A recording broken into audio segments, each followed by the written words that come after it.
Welcome to the PEMcast, conversations and stories for the culturally curious.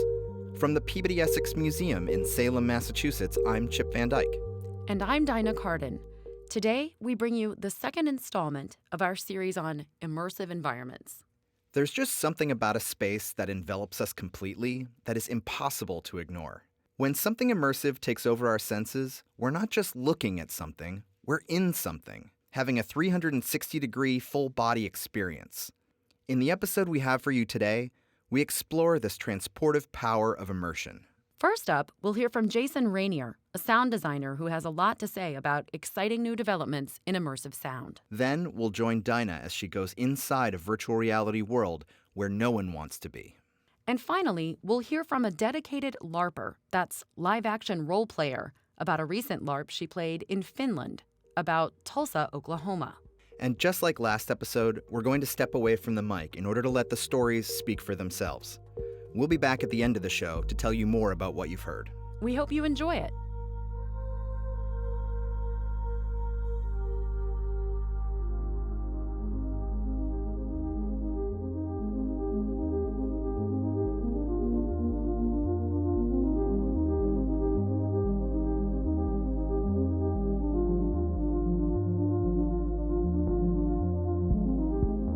Masonic is a name given to surround recording, 3 dimensions of sound. So stereo is basically binaural, 2 ears, and that gives you the ability to really pan things left and right.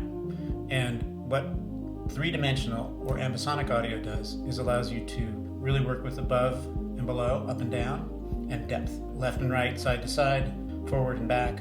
There's always been ways of creating 3-dimensional audio.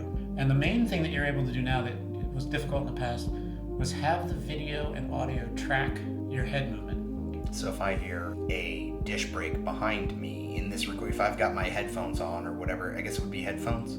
Yes. So if I've got my headphones on and in that recording I hear a dish break behind me, I can turn my head in that direction that I heard it from and probably hear in that direction somebody sweeping up the pieces. Exactly. That normally, like if you think about what a binaural recording that you may have that's reproduced in a headset and you put on the headset and you walk around, anywhere you turn, the binaural recording is turning with you. So you're not in a congruent space. I like to use that word because if I'm sitting in a room and I've got a congruent soundscape and I turn my head, then it's going to stay, all the sounds are going to stay where they should be. And that's going to be sort of a psychological reassurance of like, okay, I know that the sound over there, that light's being turned on, I can hear it turning on, I can see the light turning on. Reality. It's orienting. It's orienting, and I think there's a fundamental principle of just congruency, right? The reason why we're seeing so much 360 emphasis right now is because people are starting to say, we can make a game, we can make $1 million, we can make a movie, we can make $1 billion. I just don't, that's true, it's gonna happen. Virtual, augmented, I'm in favor of reality, the big R. It's kind of like what we're trying to do is reshape what we already know is real. I'm interested in taking us closer, understanding more deeply, feeling more empathy with what's already there.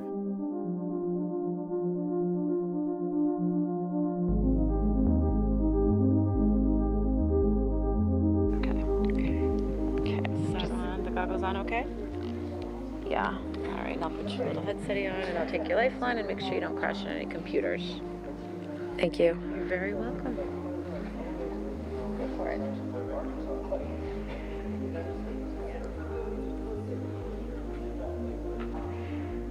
Okay, I think I don't want to do it anymore.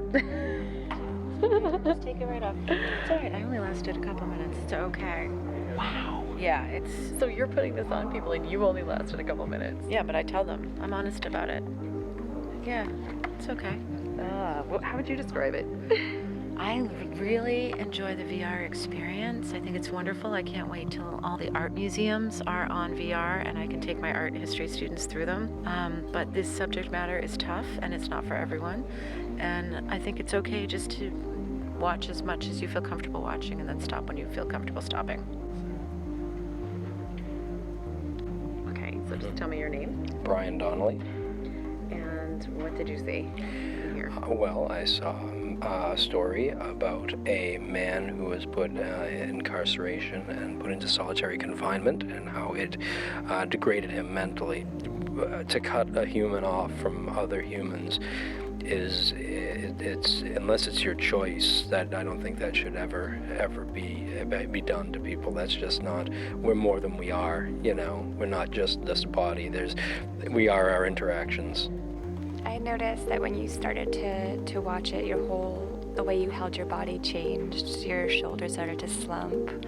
Your whole body just kind of seemed heavy watching it. Yeah, it was hard. It weighs on your heart. Yeah, I felt that way. It was I knew what I was getting into when they were talking the subject matter, but it's like, oh yeah. And then seeing the guy and really experience him, not like just a flat screen person. It's like, poor guy. Someone give him a hug, What was your reaction to going through it? Oh, it was upsetting. I mean, it just seemed like he was going right down a hole. It wasn't helping anybody. It wasn't helping him. At some point he'd be getting out of jail and he'd be worse off. That's my first experience with a virtual reality. I mean, I've heard about it, but it was interesting to see how incredibly real it was.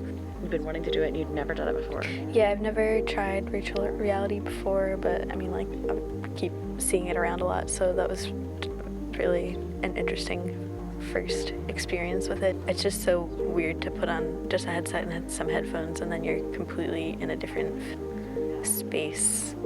It feels like you're in a different space physically, but you're not. What was the worst part, do you think? The fact that the system is against the people that go in, and once they go in, there's not really any coming back. No, solitary confinement, we try to ignore it. We try to push it under the rug because who wants to think about it? I absolutely applaud Frontline's efforts in creating this film, and I hope as many people as possible see it, and particularly our politicians. Private prisons have got to go.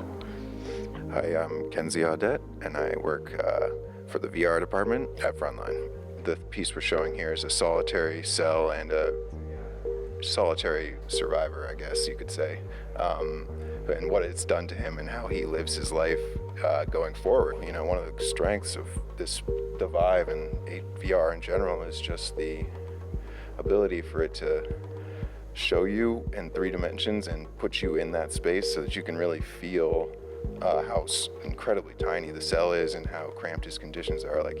With him in it as well, you can see very clearly immediately that, oh wow, if he were to lay horizontally in the cell, he would bump his head before he hit the other wall. I mean, this is not a very big space, and I don't think that translates as well on a 2D screen.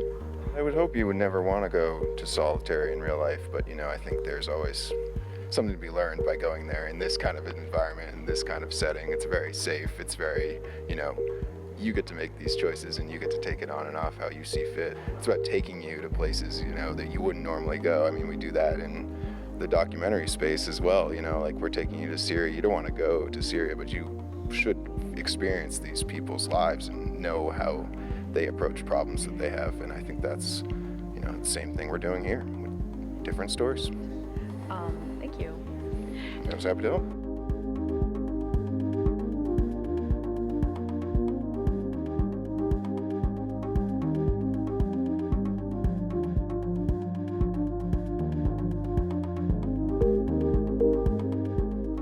In 1998, I was a year out of high school, and I had been a LARPer, a live role player, for a few years.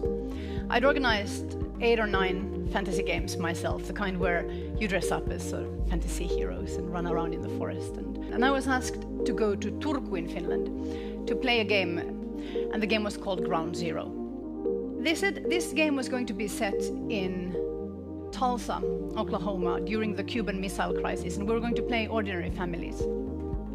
Tulsa is one of those places we found out which would be a target in the case of a nuclear war. A lot of quite ordinary American families had built fallout shelters in their back gardens and so on.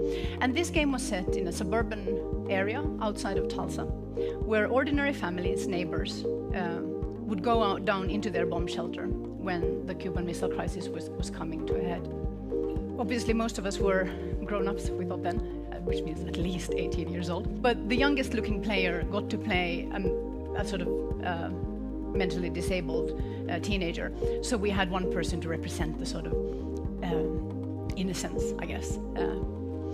And we played ordinary people. I was a school teacher, for instance. My husband was, or the guy who played my husband played a person who was a war veteran and afraid of loud noises.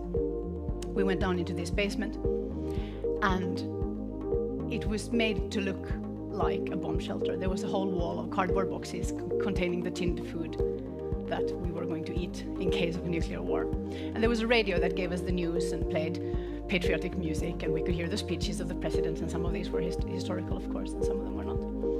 And before the game, we were told that this might be a historical game, in which case, of course, the crisis is averted and nuclear war doesn't happen. But it might also be a uchronic game, in which case an alternative history erupts. So we thought, they're just saying this to give us like an opportunity to be a little bit excited. Yeah, that's what we thought. So we went down in there, and we were following the radio, and the situation was getting worse and worse politically. And then we lost the radio because something was happening, the conflict was getting worse. And then we lost electricity, and we put on the little candles, and we were cooking our little beans on a little camper kitchen. And then the bomb fell on Tulsa.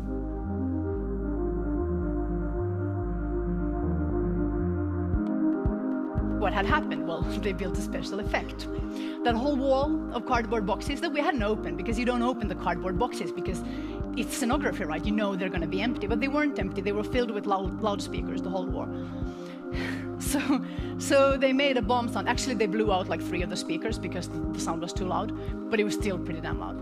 And we had just cooked our little bean meal, and we just dropped all our plates and screamed, and some people cried. And the guy who played my husband said later that he had trained himself to be afraid of loud noises, and if he hadn't gone to the bathroom like an hour before, he would have absolutely soiled himself in that situation. It's funny now, but it's not actually that funny, because we were really afraid. And I remember a very bright light, and which couldn't possibly have been there, so that's something that my mind has edited in after. We didn't die, and the game didn't end, so clearly we were survivors of a nuclear attack, so we kept playing for another 12 hours, knowing that the city wasn't there, and probably that everybody we knew were dead. And then the game masters came in at the end and said, "The end!" And then we came out and cried for a couple of days.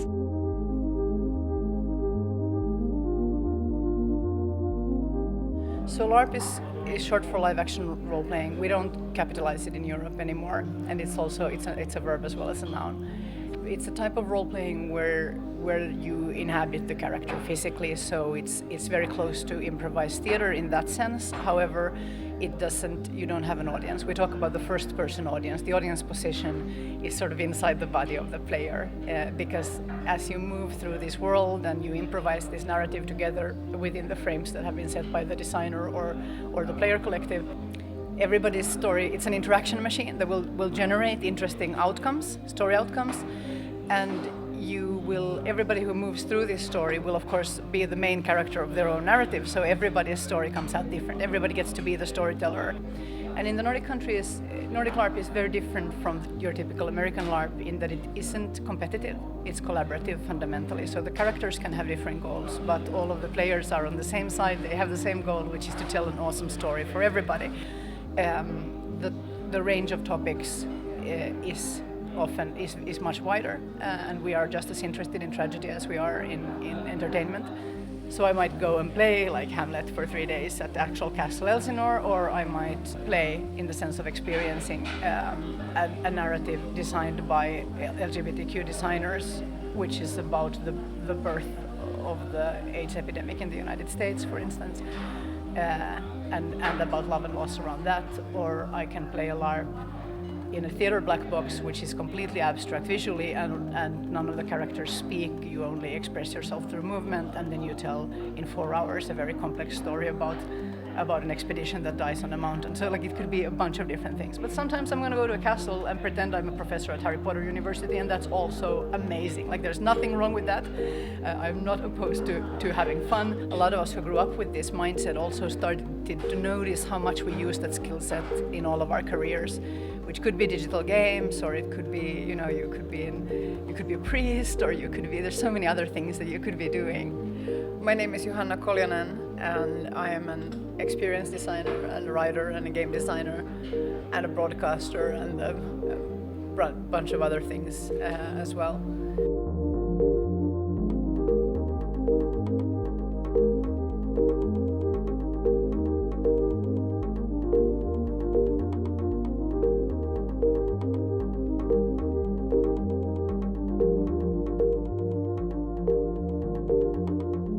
That's our show for today. Thanks for listening. Thanks to Jason Renier for taking the time to talk with us.